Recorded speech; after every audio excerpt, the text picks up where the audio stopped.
যে আপনারা দেখতে পাচ্ছেন একটা পাহাড়, হ্যাঁ, এই পাহাড়টা কিন্তু একটা ইন্ডিয়া, এটা কিন্তু আমাদের ইন্ডিয়া সাইড। আমি যে জায়গায় থাকি এটা হচ্ছে বাংলাদেশের সর্বশেষ প্রান্ত, যেটাকে বলা হয় নেত্রকোনা কলমাকান্দা। এটা সর্বশেষ উপজেলা, অর্থাৎ আমার গ্রামের পরে কোনো গ্রাম নাই বাংলাদেশের, আমার গ্রামই সর্বশেষ সীমানা। ঠিক আছে, এটা হচ্ছে ইন্ডিয়ান পাহাড়। এখান থেকে বেশি না, প্রায় 10 থেকে 15 মিনিট লাগে ইন্ডিয়াতে যেতে। আসসালামু আলাইকুম, হ্যালো এভরিওয়ান। তো আজকে এটা আমার ফার্স্ট ব্লগ ইউটিউবের মধ্যে। তো দেখতে পাচ্ছেন আমার পিছনে কিছু ক্ষেত, বা আমাদের এখানে একটা সিজন হয় বা যেটা আমরা কৃষি কাজ করি, ধান।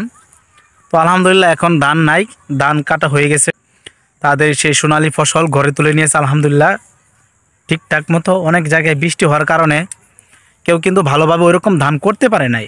আলহামদুলিল্লাহ আমাদের এদিকে আমার সাইডে আর কি, আমি যেখানে থাকি এখানে তেমন কোনো ক্ষতি হয় নাই আলহামদুলিল্লাহ। কৃষকরা ভালো একটা ফসল ঘরে তুলতে পারছে, এটা আল্লাহ তাআলার কাছে অনেক বড় শুকরিয়া। তো এখন আমার যেহেতু বিকাল হয়েছে, তো আমি একটু ঘুরতে বের হয়েছি।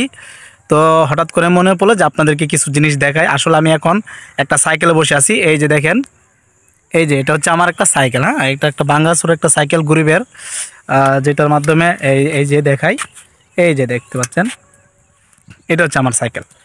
তো আলহামদুলিল্লাহ কথা হচ্ছে যেহেতু এটা আমার ইউটিউবের ফার্স্ট ব্লগ, তো সবাই কী করবেন, একটু সাবস্ক্রাইব করে শেয়ার এবং কমেন্ট করে দেবেন, যাতে আপনাদের ভালোবাসা একটু বেশি করে পাই।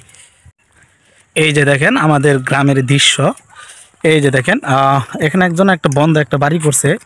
তো এটা আসলে কি বলবো, উনি কারোর সাথে মিলে না, এই জন্য আর কি। যাই হোক, বেশি কিছু না বলাটাই ভালো। তো এই যে দেখেন আমাদের গ্রামের রাস্তা, আলহামদুলিল্লাহ খুব সুন্দর রাস্তা। আসসালামু আলাইকুম রব্বি। আচ্ছা, এখন কিন্তু বিকাল, হ্যাঁ, এই যে সূর্য কিন্তু ডুবতেছে, এখন কিন্তু বিকাল। এই যে দেখেন, আচ্ছা, আরেকটা জিনিস, সেটা হচ্ছে যে আপনারা দেখতে পাচ্ছেন একটা পাহাড়, হ্যাঁ, এই পাহাড়টা কিন্তু একটা ইন্ডিয়া, এটা কিন্তু আমাদের ইন্ডিয়া সাইড। আমি যে জায়গায় থাকি এটা হচ্ছে বাংলাদেশের সর্বশেষ প্রান্ত, যেটাকে বলা হয় নেত্রকোনা কলমাকান্দা। এটা সর্বশেষ উপজেলা, অর্থাৎ আমার গ্রামের পরে কোনো গ্রাম নাই বাংলাদেশের, আমার গ্রামই সর্বশেষ সীমানা। ঠিক আছে, এটা হচ্ছে ইন্ডিয়ান পাহাড়। এখান থেকে বেশি না, প্রায় 10 থেকে 15 মিনিট লাগে ইন্ডিয়াতে যেতে। তো আমি আরেকটু যদি কাছে গেলে তখন আরও স্পষ্ট করে আপনাদেরকে দেখাইতে পারবো।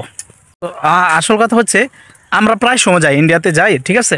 তো ইন্ডিয়া কিন্তু খুব বেশি একটা দূরে না আমাদের কাছ থেকে।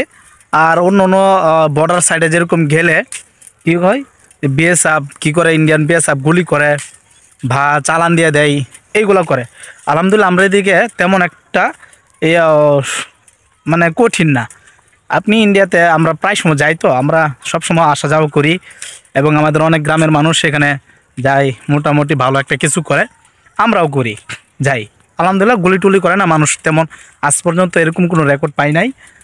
হয়তো অতীতে ছিল, কিন্তু এখন আমি বড় হওয়ার পর থেকে যতটুকু বুঝি তখন থেকে এরকম হয় নাই। আলহামদুলিল্লাহ ভালো। তো আমরা যাই, ইন্ডিয়াতে যাই মাঝে মধ্যে, অনেক ছেলেপেলেরা যায়, ইন্ডিয়া বাজার যায়, ইন্ডিয়া থেকে কিন্তু অনেক বাজার সদাই করে, হ্যাঁ।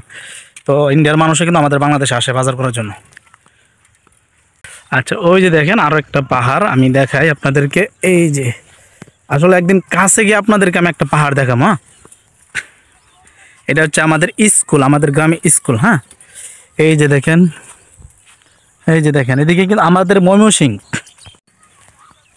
বিখ্যাত, কিন্তু আমাদের ময়মনসিংহ কিন্তু কৃষির জন্য কিন্তু বিখ্যাত, এটা তো আপনারা সকলেই জানেন। আলহামদুলিল্লাহ আমরা এদিকে বেশিরভাগ মানুষ কৃষিকাজ করেই তাদের জীবনটা অতিবাহিত করতেছে, আর বিশেষ করে কৃষিকাজই করে সকলেই। আর বিশেষ করে যেহেতু আমাদের এদিকে ইন্ডিয়ান পাহাড় আছে, তো একদিন চাইবো আমি আপনাদেরকে আমাদের ইন্ডিয়ান পাহাড় যেটা আছে একদম কাছ থেকে বর্ডারটা আমি দেখানোর চেষ্টা করব, হ্যাঁ, একদিন নিয়ে যাব আপনাদেরকে। তো ওই ভিডিওটা দেখার জন্য সকলে কিন্তু আমার এই ইউটিউব চ্যানেলটা সাবস্ক্রাইব করে রাখেন, এবং আপনি একটু শেয়ার করে দিতে পারেন। আর প্লিজ সবাই একটু কী করে দেবেন, কমেন্ট করে দেবেন, হ্যাঁ, আর লাইক করতে কিন্তু অবশ্যই ভুলবেন না। তো সবাই ভালো থাকবেন, সুস্থ থাকবেন, দেখা হবে নতুন আর একটা ভিডিওতে। তো সকলের জন্য দোয়া রইল, এবং আমার জন্য সকলে দোয়া করবেন। আসসালামু আলাইকুম ওয়া রাহমাতুল্লাহি ওয়া বারাকাতুহু।